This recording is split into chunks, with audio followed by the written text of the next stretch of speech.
Moi je suis là pour soutenir le mouvement Alternatiba et puis pour découvrir d'autres façons de vivre et de penser qui sont un peu alternatives au système actuel. J'apprends des choses en plus pour le développement durable, des choses en plus que je peux appliquer chez moi à la maison. Par exemple, j'éteins la lumière en sortant d'une pièce. Bon, mon papa ne le fait pas tout le temps. Par exemple, il laisse son ordinateur allumé pendant qu'il va regarder la télé. Mais bon, on est les générations futures et si on ne réagit pas maintenant, je pense que nous, plus tard, on en souffrira peut-être et nos enfants aussi. Ça se fait pas. Si ça se fait pas maintenant, ça se fera jamais. Donc il faut vraiment qu'on réagisse. Il faut que déjà tout le monde se mobilise, tout le monde réagisse et que faut pas dire que c'est pas important. I'm coming from Israel now, and we just came here by accident, by chance. We didn't know about this, but it's very interesting. It's a nice investment for the future, this kind of events. C'est évident qu'il faut qu'on change complètement de mode de vie, donc il faut qu'on pense à des alternatives révolutionnaires, complètement différentes de celles qu'on connaît aujourd'hui. Et voilà, il y a des tas de gens qui cherchent, c'est la bonne nouvelle. Il y a des tas de choses qui sont expérimentées un peu partout. C'est pour ça que je suis là, pour voir. Donc tout encombrant, je le prends, une chaise, une armoire, et j'en fais un kit d'aquaponie.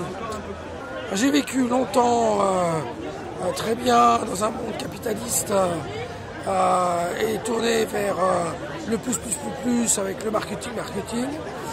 Et maintenant, j'en ai vu les contours et les défauts.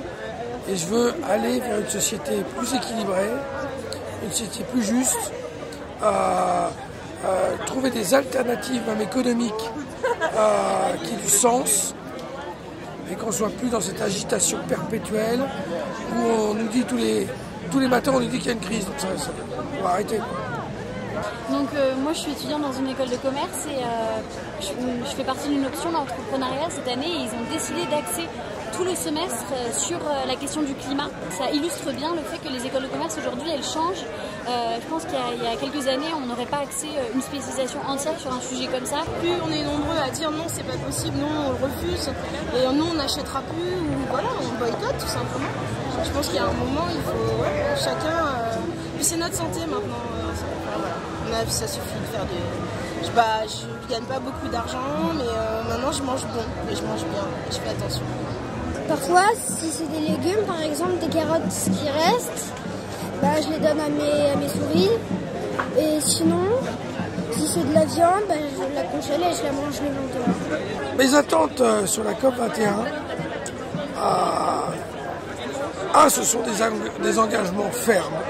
Des décisions qui soient prises réellement avant que ça soit trop tard. Et on a la chance que ça soit chez nous. La France pourrait influencer, ça serait bien. Un rêve, qu'on vive de ce qu'on produit et sans excès et qu'on respecte les saisons aussi. Ouais. Qu'on puisse, je sais pas, que les enfants puissent dire un jour je mange pas des fraises en hiver et voilà. C'est tout simplement qu'on retourne à des fruits de saison et voilà. Vaut mieux le faire, sinon on va tous mourir. Je suis prête pour manifester. Voilà.